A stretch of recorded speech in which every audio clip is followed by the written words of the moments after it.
Can we go live? I think we are live Yeah, now. great. Yeah. So, once again, welcome to this new edition of HR Wellbeing Dialogues. Thank you so much for being with us. Um, Sorry about not having Rajesh with us. Rajesh had a last minute commitment which he couldn't say no to and has excused himself from this edition. Um, I'm Manoj Chandran, representing Mana Wellness today, and I would be your host of the edition of this edition of HR Wellbeing Dialogues. And I'm so happy to have with me Krishnamurthy, who brings in a whole lot of experiences and expertise in the space of HR. And over the next 1 hour, we will be in conversation with Brunda on a range of topics around HR well-being. And so please keep your questions and inputs and comments ready for us to really get into this conversation, pick up Brinda's brain on some very nuanced aspect of this very important topic of HR well-being. So welcome, Brinda, and welcome to every other participant who's joined us so far on the HR well-being dialogues. Thank you so much, Manoj. Good evening to everybody. I'm Brunda Krishnamurthy, and I'm very grateful to be a part of this learning session. I would like to call it learning because there's a lot of expertise going into these sessions, and everybody has got a perspective and very diverse perspectives that we are looking at in each of these sessions. And we would like to gather all these through Mana and see how the well-being programs can be made more effective in the regular office situations. Thank you so much for Manoj for having me here this evening. Thank you, Brinda. So, Brinda, let's start with knowing a little bit about yourself and your HR journey over the years. Yeah, thank you. So, to begin with, I should introduce myself as a scientist turned HR business partner. I'm a master's in microbiology and I was in wet lab for 10 years. And a situation turned out in such a way that I preferred working with people than working with microorganisms, I should say. So that's how my journey began with HR.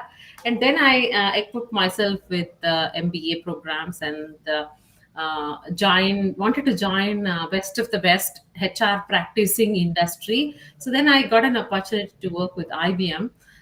In all verticals, I worked in IBM, and my life sciences background always pulled me into the life science industry. So that's how I moved out of IBM and got into Waters, which is a life sciences support industry. Then moved on to Paul, and with Paul, I'm almost like 10 years. So I this is my second career, so to say, Manoj. So in HR, I have held quite a number of portfolios, starting from recruitment. I mean, rather these days people talk about artificial intelligence, algorithms. So I started my career with sorting paper profiles. So that's where my journey began, and from then on. Got into compensation and benefits, workforce management, SOX compliance testing, and HR audits and HR reengineering, writing processes for HR for a huge organization like IBM, working through the blueprints. So those are my critical few, portfolios that I've handled. I'm also a certified rewards professional through Aon and CCMB, Carlton Management Systems. So this has been my journey for over 15 years in HR, Manoj. Thank you so much. Great, Brinda. Thank you so much. I mean, I've had the interactions with so many HR professionals, but never a microbiologist turned HR profession. So you clearly bring in a very interesting angle where you, I'm sure, can apply the whole aspect of micro perspective to people's needs and concerns in your HR role, and which is so important actually. Which is so important, and in fact, that is probably where we will probably want to begin today. You know, in terms of understanding, Brinda, of the kind of breadth of role that you've played in HR. Uh, what do you really see this whole people HR becoming people centric coming in actually, and this whole people conversation? Then we can move into the well-being part. Yeah, so actually, when you sit outside the fence of an MBA and become a real HR professional, you always think that I will get into HR and become a people's person. That's just one angle to it, actually. So, you are going to be a HR business partner who's going to balance both people and business. So, this balancing of people and business is a very critical part of a business partnering. While you want to work for people, if there is no management, if there is no business around it, so you know both the intention is not going to be very effective. So as a business partner, you need to strike the balance between working for the people and working for the business too. So that's where is a very important portion of a business partnering comes in. And if you have relevant industry experience or an education, that adds value. So for example, I'm in a life sciences industry, and my life sciences education gives me an edge to talk to a scientist or a business leader, because I understand the business in depth, and I can also talk for the people and the business together. So that's why I mean, while IBM gave me a very good portfolio of knowledge, because best HR practices are there in best of the best four industries, of course. But if you have to be successful in business partnering, you need to be able to converse with the leader in the business language that they are working for. So that's the balance that a HR business partner has to strike between people and the practices. Yeah, Perfect. And in fact, yeah, I mean, so correct because in fact, what we have seen, particularly in some industries, is that it's not just about balancing people and business, but industries like yours, people is business actually. absolutely. So and that it becomes the core of what needs to be done, and it's not and just not just the talent aspect of it, but people in its totality in a holistic manner. And one of the key ingredients and key aspect of people centric perspective to HR is about their well-being. And I know in life sciences again, and it is an important element, both from what you cover and what you discover, and also in terms of what you would want to focus on for the people who work in the space also. How's been your experience in really moving into the space of well-being for your people, and how did you discover that need and begin to take those steps into the space of looking at well-being for your people, Brinda? Yeah. So initially, when I say life sciences, it's we'll have to understand and acknowledge for the fact that it's all primarily the manufacturing setup, and corporate setup is very limited in such situations. The manufacturing setups, takes upper hand in terms of their well-being.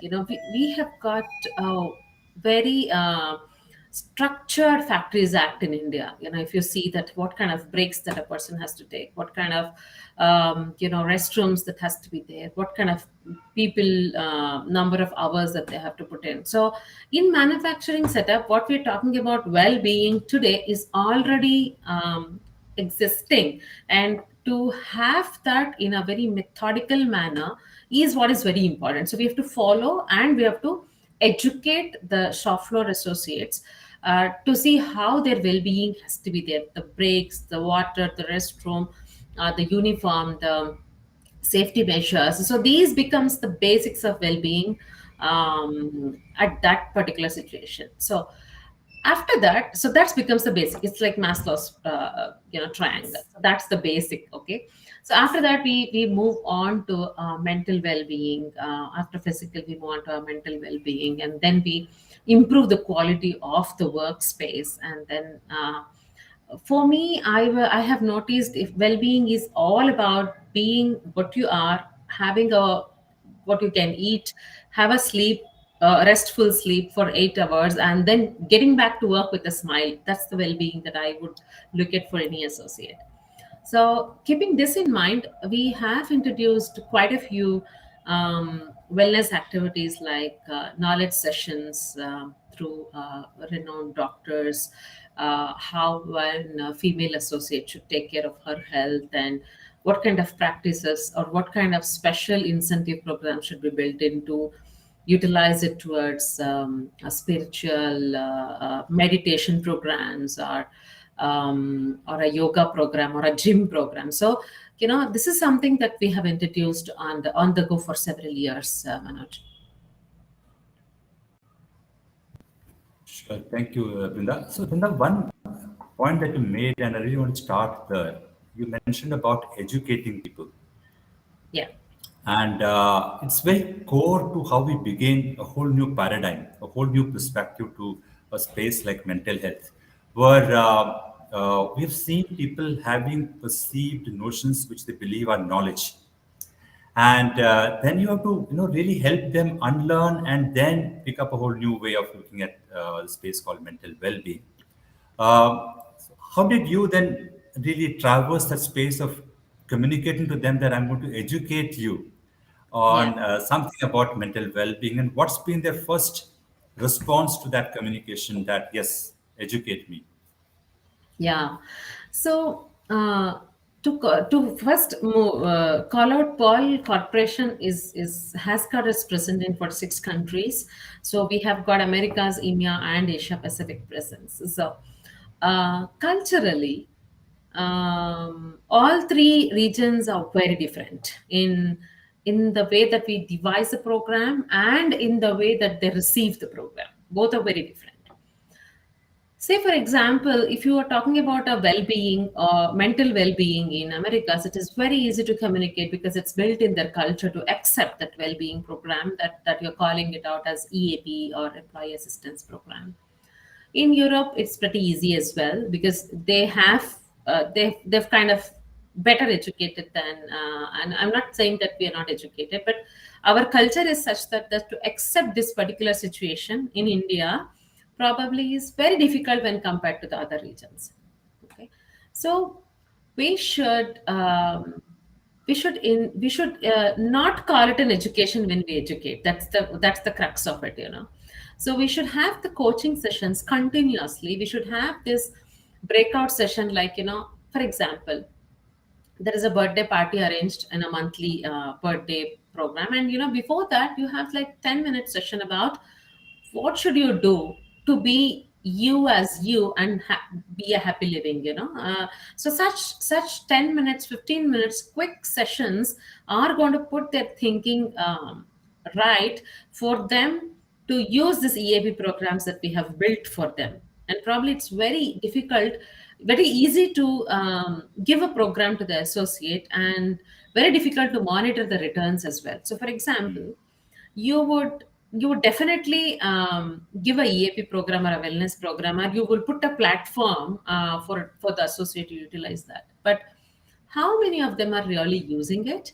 What is the kind of returns that you are getting it from the investment as an organization you have made is a very difficult assessment to make, and you probably will have to kind of bear that kind of an investment for a very long years till they accept. So to have that acceptance level, we'll have to build this quick education program, or without calling it an education, some coaching programs for a little longer duration in an interval, in a scheduled program, like once in a fortnight or a once in a month program.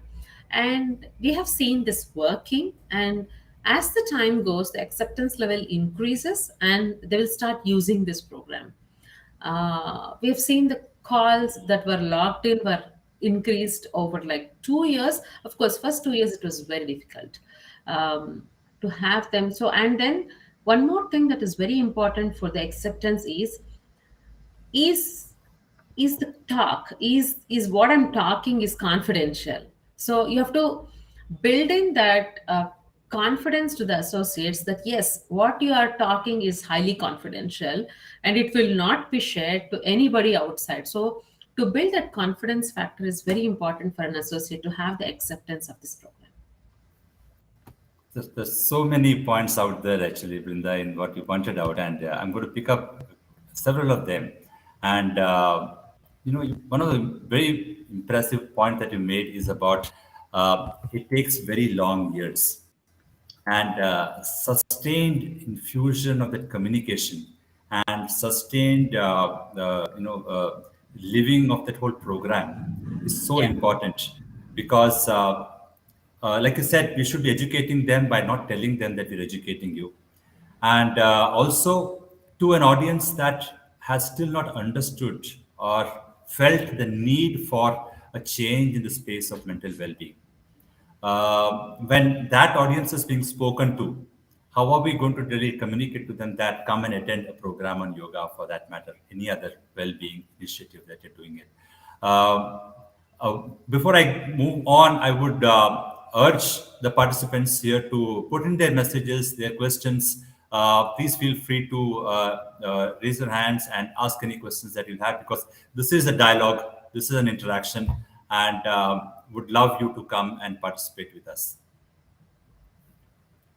Uh, you know, this whole thing about trust, bro, communicating to them that we appreciate and respect the need for your need for keeping the whole engagement confidential wherever it is required. And so, how do you build that trust? And because it's not that many other HR program requires that element, and therefore it's not an important ingredient to designing the program. But how do you do that, and what are the elements that you keep in mind? Of course, confidentiality being communicated is one trust element, but are there any other elements that through which you tell the employee that you can trust us, and it's not just an HR program? Yeah. So here, what plays very important role is the culture of the organization. So what kind of transparency that you bring in your dialogues with your associates? How is your regular confidential discussions with your HR business partner is kept confidentially, or is it spoken? Okay, this person told this. So the culture, the values of the organization play a very important role in bringing this trust element to the core. Okay, so regular conversations, the speak up conversations, or any of that such conversations, if it is confidential and employee sees this, they will naturally come back and say, okay, this company has got this trust element built in their culture, so will I definitely have this program also confidential, and I would rather have this program for my benefit. So that's the kind of trust element that I'm talking about. It's built in the culture itself, the way you communicate regularly, the way you kind of the leadership address, the town halls that you do, and a regular performance conversations that you do. So all those conversations, which is a day-to-day activity, this is like a general everyday business HR business partnering that you do, is going to be highly confidential, and it's going to bring some value to the associate who's going through this process. That's how the trust is built in an organization, Manoj. Is my Wow. opinion. Thank you, Brunda. No, this is so important actually, because this leads me to another aspect, and which is about making people feel safe.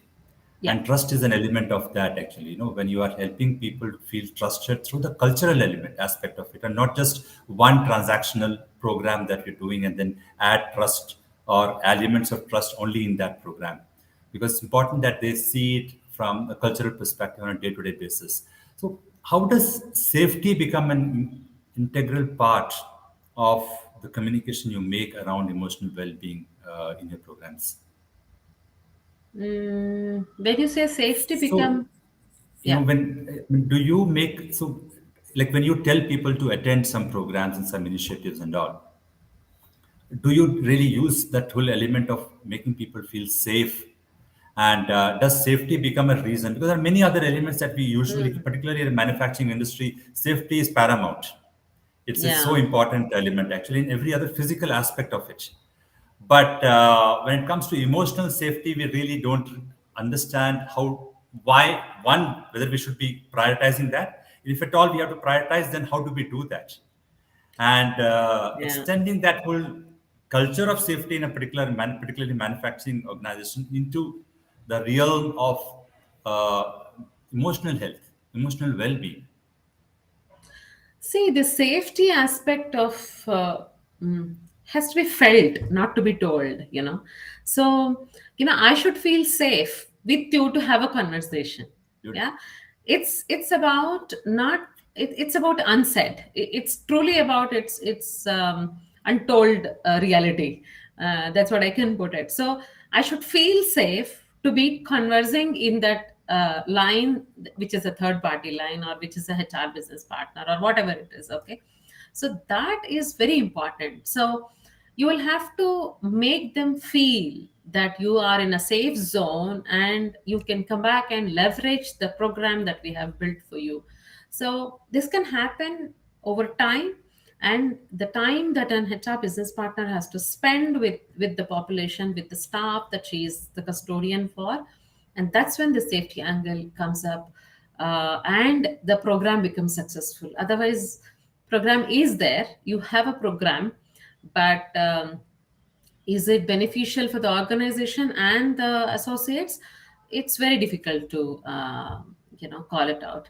And people do come back and tell you. So while you want to keep it confidential and you say that this is a program which is confidential and it's a third line, people do come back and thank HR business partners and for having this program. Maybe they will not tell what they have discussed, what they have felt good, but they will definitely come back and give you a feedback that you thank you for making my life better. So that's Mm. when you see the program is successful. You can't gauge without having your feedback from, I call it Gimba, not having this feedback from the ground. You can't gauge this program as a success or not a success, which is a very critical factor for us to keep a watch on. Thank you, Brunda. Yeah, we'll be certainly enjoying this whole conversation. So much we are covering, and lovely to hear those perspectives that you're bringing in here. I'm going to go back to this whole point about culture that you mentioned. And Okay. again, culture is a very interesting concept from an organization perspective because it's not that only one department or one function or a cohort of people own that. Every single individual in the organization must practice that for it to become a culture in an organization. So, towards that, most of our discussion so far has been about people who could be imparted knowledge on well being, where they could use that for themselves. But when you're looking at culture and everyone has to play a role in also, let's say, emotional well being, how do you therefore bring in a third party here now? The bystander here and say that you are part of the culture, and for us to make sure that the culture is being built by way of making sure it's safe, it is confidential and trusted and all. What kind of programs are you thinking of creating for them, and how do you really bring them to say that I'm going to educate you without telling them so much that we'll educate you? So when you say that this is for contractual people that you're talking about in an organization, or somebody who's a consultant in an organization also, I Or mean that. all the employees who may not have a need for, like, who's actually contributing to somebody else's well-being, the manager for instance, or Hmm. co-workers for instance, in a Okay. shop floor. If you are, because most of the communication would be about how do you take care of your well-being. Mm-hmm. But when Okay. you talk about how do you take care of your colleagues' well-being, or how do you contribute to your colleagues' well-being, by making sure there's a culture of empathy, confidentiality, trust, and other elements, then you have to really impart that knowledge to them, bring them on Yeah. board, and conduct some kind of a education exercise, engagement exercise for them. How do you get that started, actually? Actually, it's a top-down approach. To ask, it's definitely going to be a leader who's going to bring in this aspect. Very good. Yes. If a leader is empathetic towards his leaders, the Mm. next immediate leaders, they will definitely show the same empathy down the line.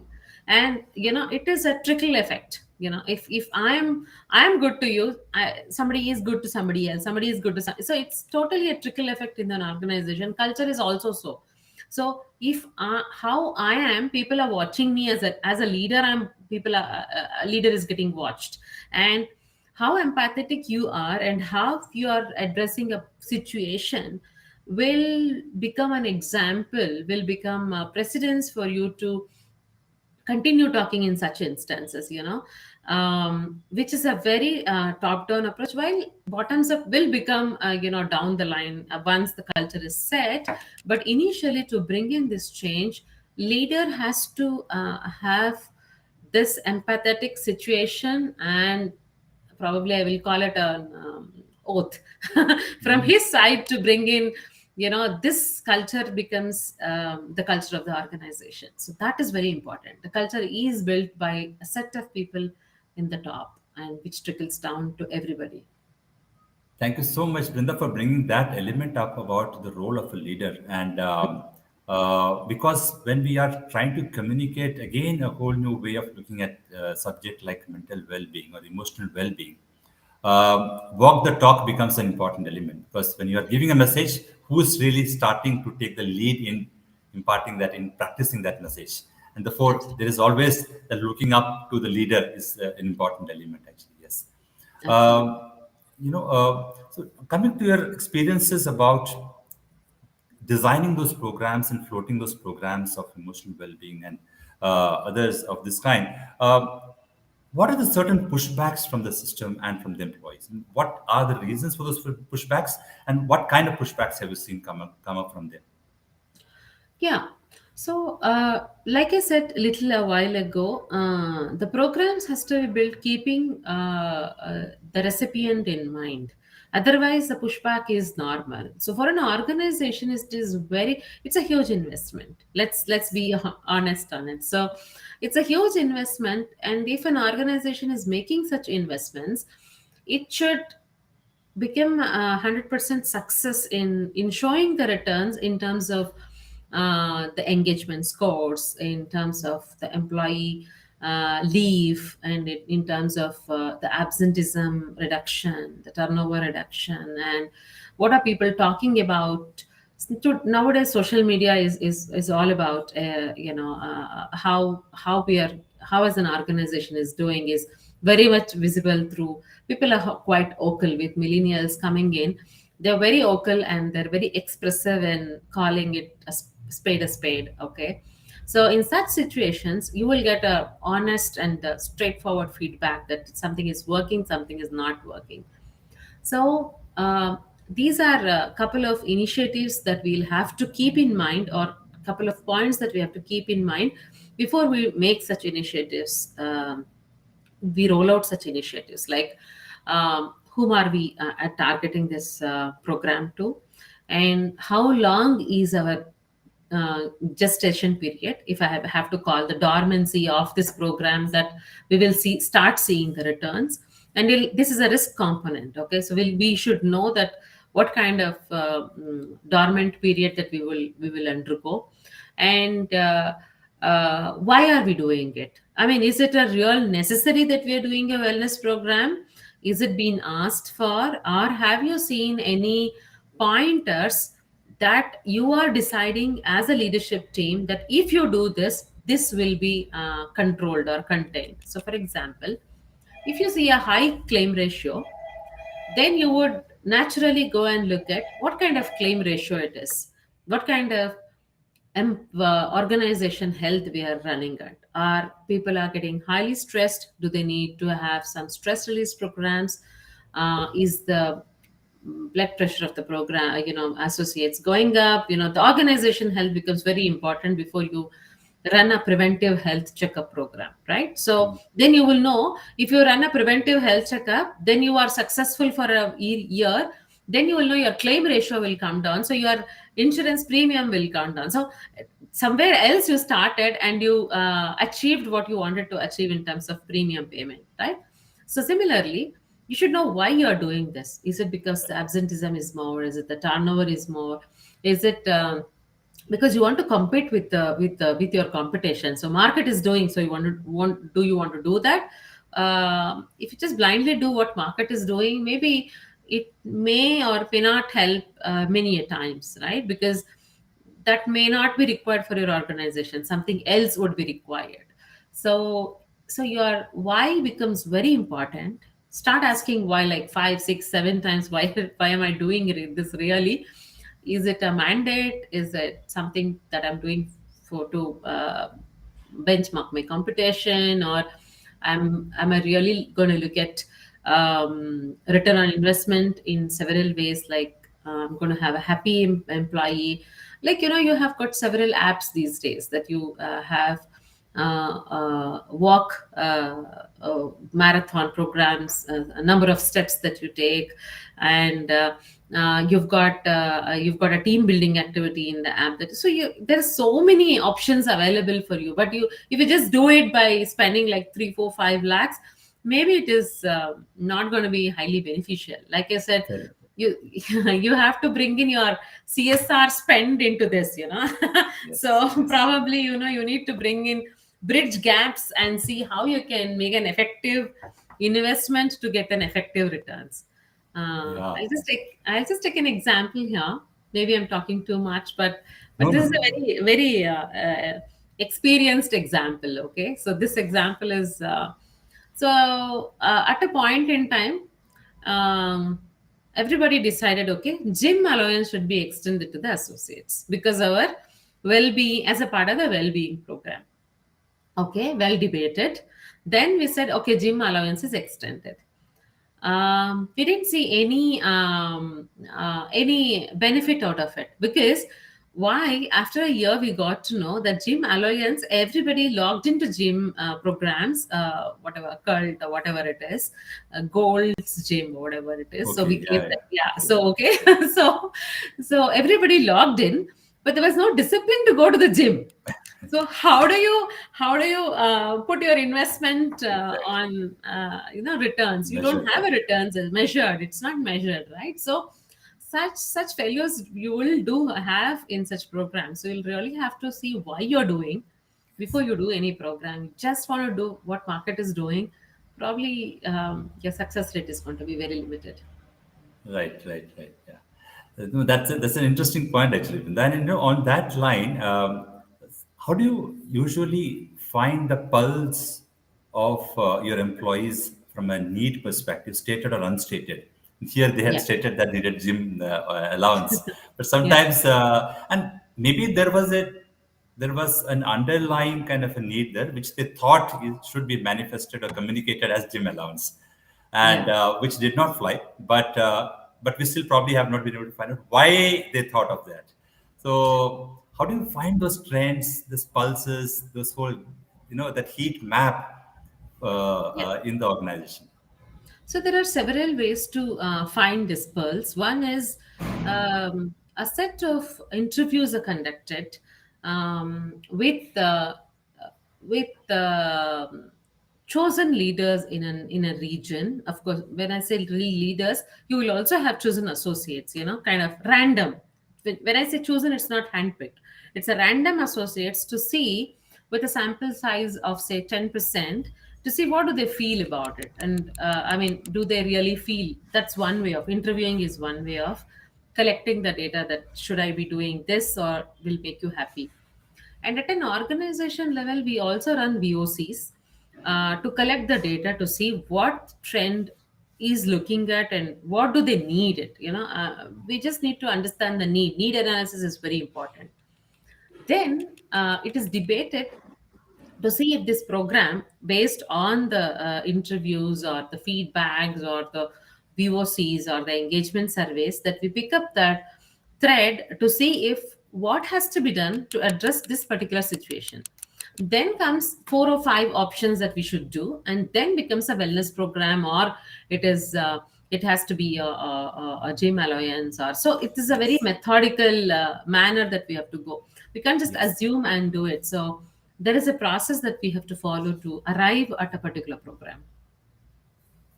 Very good, Brinda. So, once again, for the benefit of those who are with us, if there are any questions, any comments, please feel free to drop them on the chat window. I would love to bring it up for Brinda to answer them for you. Um, and because this is a dialogue and this is a conversation, and please feel free to let us know what are you thinking about the various topics and subtopics and nuances we're touching upon in our conversation with Brinda this evening.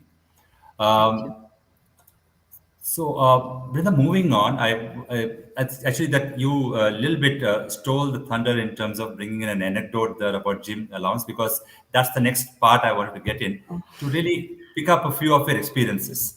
You oh, know, all right. so to start with, if you can know about your personal journey about well-being thing. How did you feel, and how did you connect this whole well-being to this whole HR responsibility that you hold in the organization? Um, so, um, so we what happens is, as HR people, we always think about well-being of others, right? Mm. So, of the associates. When I say others, it's associates' well-being that is always thought about, and it's our priority. It's in our KRAs, so we always do that. So, our organization ran a special program for well-being for HR. You know, they ran a very special program. When I say program, it is like, again, unsaid, scheduled, dialogues or events that happened, to educate that how to take care of your well-being, when to stop. I mean, HR people can't say no. That's one thing that I have noticed, and even I'm like that, right? So, when should you say no? I mean, learn to say no at a point in time. So, this is an education that is given to HR to say no. So, so that is very important. My organization is very good at it, to educate or to coach HR people to take care of themselves first, because. It is very important that you as a HR business partner should have that positive thoughts in you to hold the positivity of the organization. So if you are Yes, burning out and every day, you cannot hold that positivity around, right? So it exactly. is very important that they had stretch exercises on the chair for HR, especially not for Wow. all associates, only for HR. And you've been sitting here for like 3 hours, and 20 20 20 rule. So look at 20 feet, blink 20 times, 20 seconds. So I mean, I'm just bringing it out of my head. I am not prepared for this question, thus I'm just going to tell you. And Very good. HR for HR. Okay, that's what it is called. So there is a HR partner for HR to vent out your frustration, woes, whatever you want to call it, because HR will hardly have HR anytime, Absolutely. right? So Absolutely. this is a very important program that we have with us, and I would really want to thank the organization for thinking in such a way that we have a go-to person. HR has a go-to person. So while everybody comes to HR also has a go-to person. This is This is my this is so yeah. nice, Brunda. No, absolutely. I think this many a time we have had occasions where people asked us exactly this.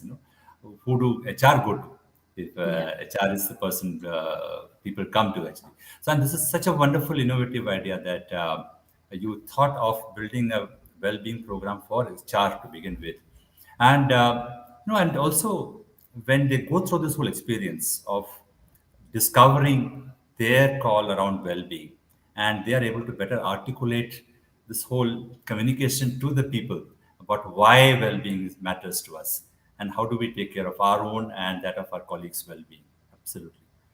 Yeah. We also call consultants outside. So it's a very impactful conversation when an expert comes and talks to you. And because many a times we know so many things, but we can't communicate to the teams. But if an outsider is going to talk to you on that particular instance, then you'll sit back with a cup of coffee and say, yes, what he said is right. So it is very important. And so we also have such programs where people do come and talk to us, like for HR people, and that's a very nice initiative that we have. Yeah, Absolutely. Yeah, though I think learning from unusual sources is perhaps the most effective, impactful way of absolutely. picking up right knowledge, actually. Yeah, that's right. Coming to this experience part of it, moving on that, would you recall any instance, Brinda, where you felt that that articulation by an employee of their experience of attending an well-being initiative was perhaps the best way, buck for the bank that you got actually? Somebody's comment came and told you that that really changed my life, but really gave me that value that I was looking for from that initiative that you created for us in the well-being space. Actually, we run a we every year we do as an organization, but there's a program on breast cancer awareness that happens at an organized global level. Okay. And incidentally, one associate had to go through this for a family member. And uh, after this program, willingly, unwillingly, he became a part of that program. And incidentally, he had to go through that as well.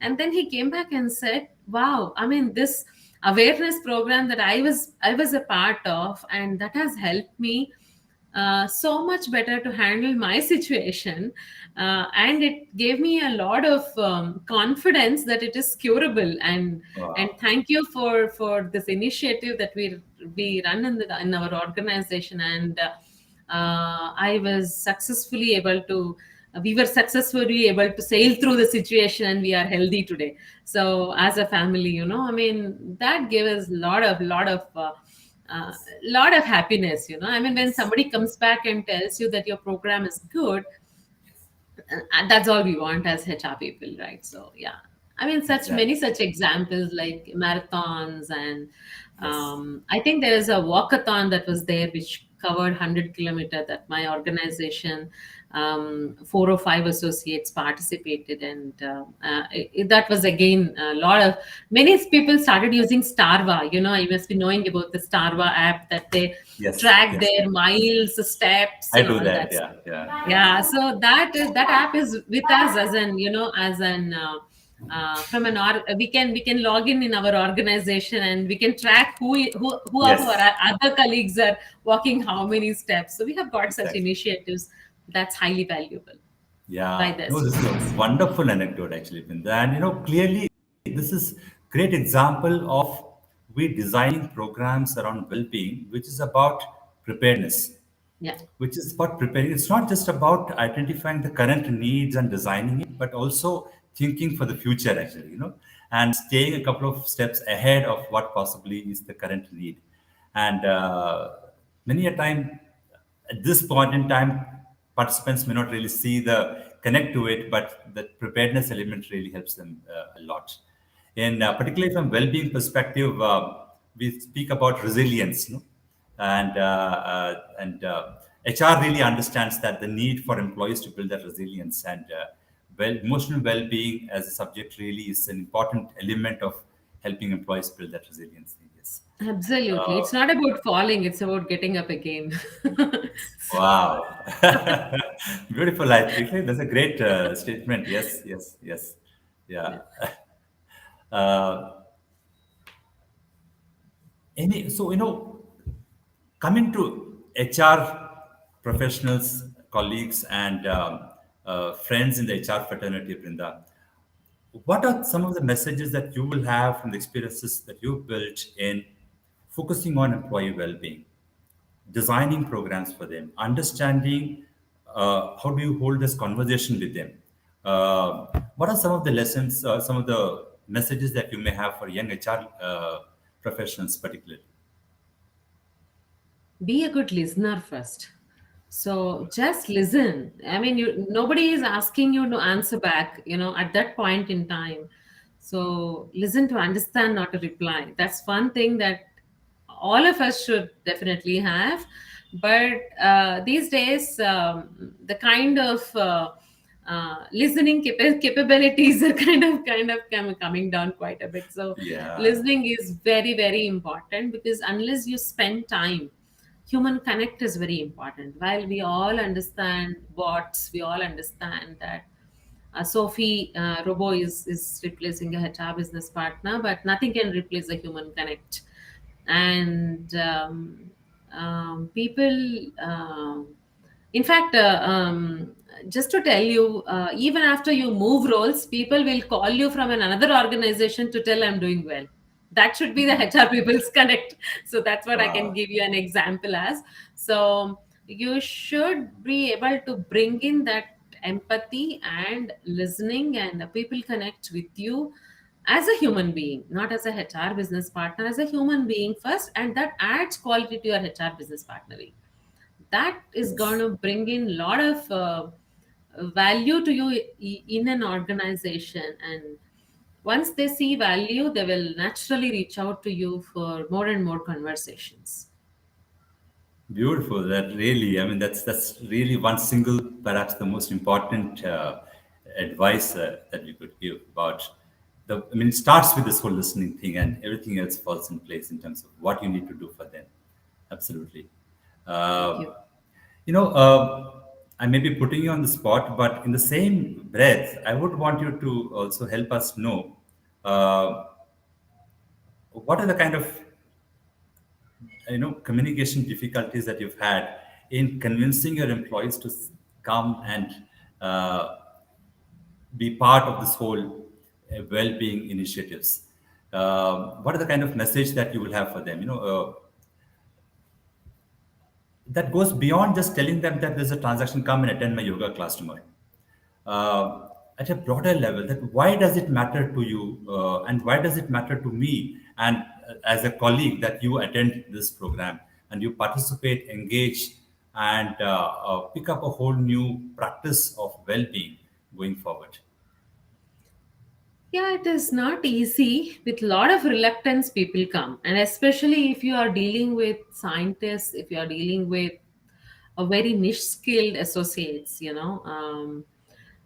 they they would not listen to you at the first instance unless they practice, they feel that they should be a part of it. It should come from them, that I should go. So there is a lot of efforts that goes, which actually nobody would know that what kind of efforts a HR person is putting to put all the people in the room. It's very easy to say that HR is, what is it doing, but to bring 30% of population into a room for a conversation, for a knowledge session, is a task. Is a Yes. task, I tell you.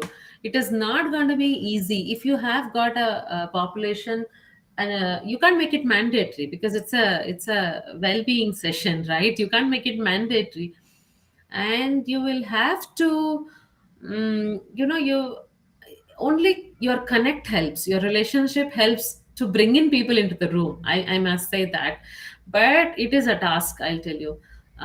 It isn't easy, in terms of both bringing them into the conversation, having them engaged for this conversation. Both are difficult. They wouldn't appreciate unless, like I said, unless they go through it or unless they see a value to it.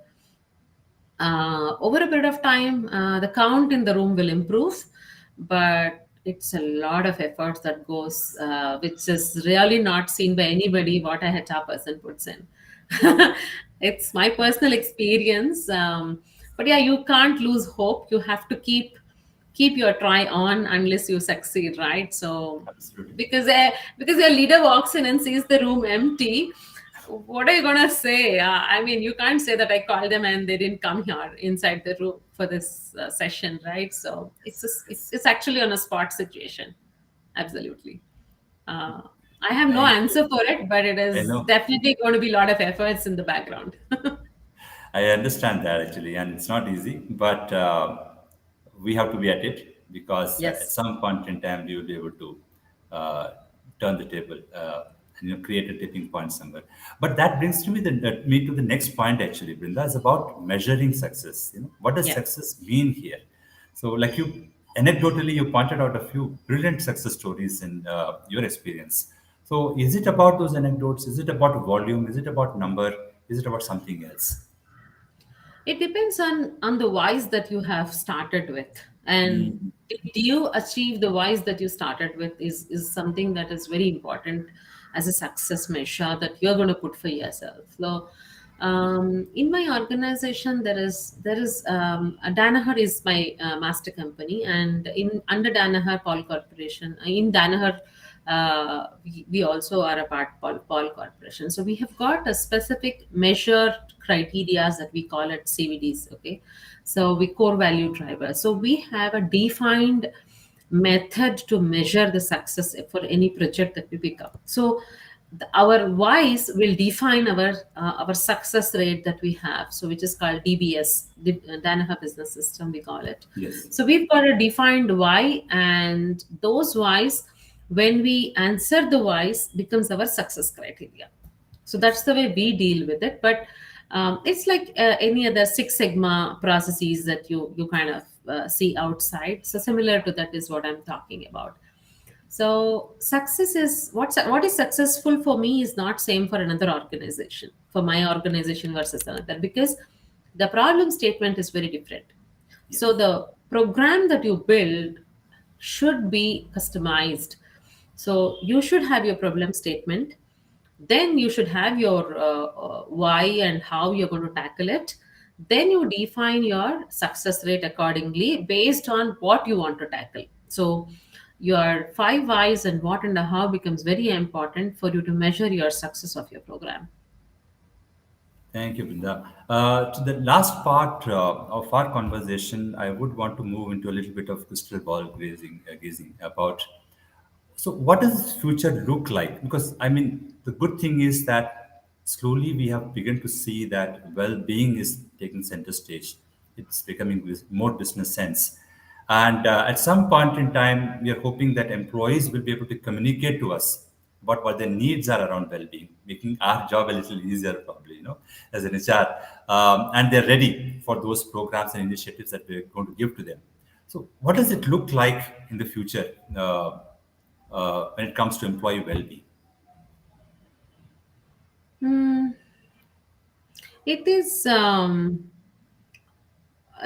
very tough question to gauge what's going to predict what would be the future needs, because uh, we have realized for sure in this corona period that we'll have to take care of ourselves, and that has reset our whole lives. Okay, so now the awareness at an well-being is very high.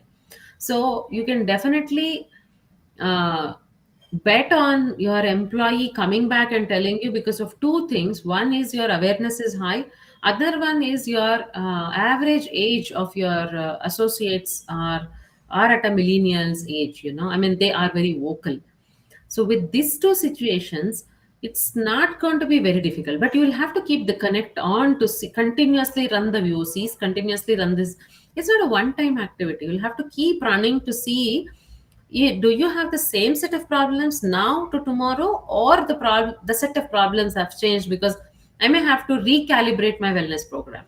Because today I may need a gym or a yoga, but tomorrow they are already self sufficient and they're doing by themselves. They may not need it for you to run a yoga session, or in office, or have a gym in office, because they probably have in their own apartment complex that they have all that stuff, but they may need something else. So your continuous dipstick check is very important for you to keep tweaking your programs, keep calibrating your wellness program. So it's not a one time activity at all. So every 1 yearly or a 2 yearly, you will have to take a dip to see if your program is running well or do you need a change. You have to customize accordingly. So with associate population getting more vocal, getting more clarity in their ask, you would definitely get this. What do they want? So start tweaking the programs accordingly, and digitized program will be more successful rather than putting everybody in a room, because now the remote working and the hybrid working has picked up a lot. So Yes. that has to be considered as well for building the programs in future. That really lays out how we should plan our future, actually, and particularly this whole year 2023 as it unfolds in front of us. Mm-hmm. I think the final part of the question would be about, Brinda, the question about HR people's well-being. Mm-hmm. Like you said, that HR function keeps taking care of others. In the spirit of self-aware, self-care, what would be your advice for HR professionals in 2023? Block your calendar for your yoga. So if you see that you are working in off timings, like you start in Australia but also end with US, so be vocal. Tell your manager that you're not going to be in between 11 and 12 in the morning, and you're going to log off for your yoga. So please take out time, block your calendar, and take time for yourself. If not anything, for my lady colleagues, just file your nails. Sit in a corner and file your nails and put a nail polish. That's enough.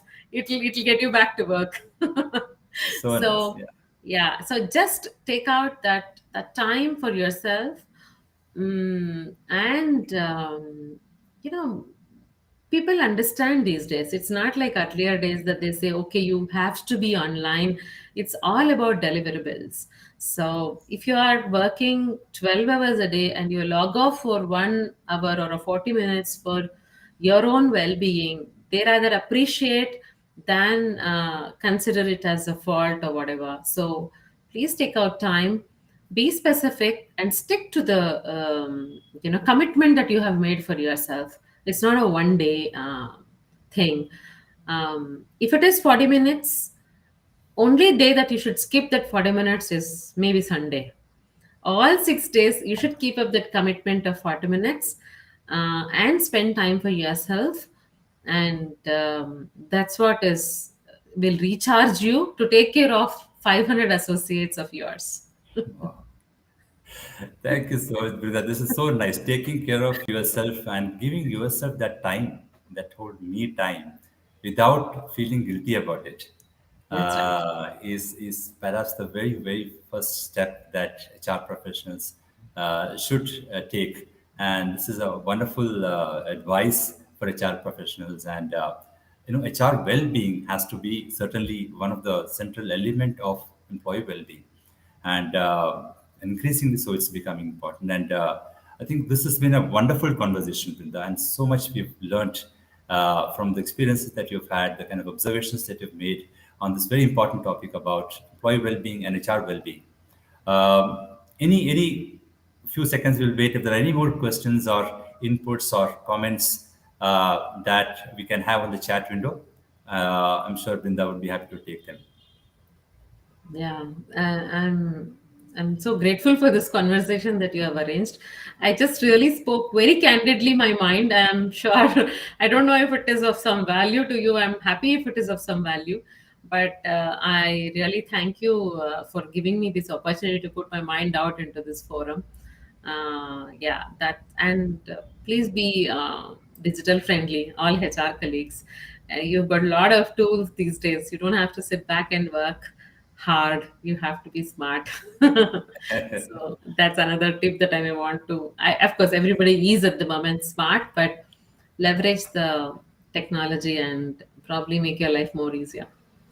Yes. No, immensely valuable actually. All those points that you brought out, and clearly I can see that the microbiologist in you has allowed you to look at situations and the needs from a micro perspective, and build huge empathy there and understand them. So it's lovely having a conversation with you, Brinda. And thank you so much for joining us in this edition of HR Wellbeing Dialogues, brought to you by MTHR and Mana Wellness. Thank you so Thank you so much. much. Thank Thank you. you. Thank you. My Appreciate it. pleasure. Thank you.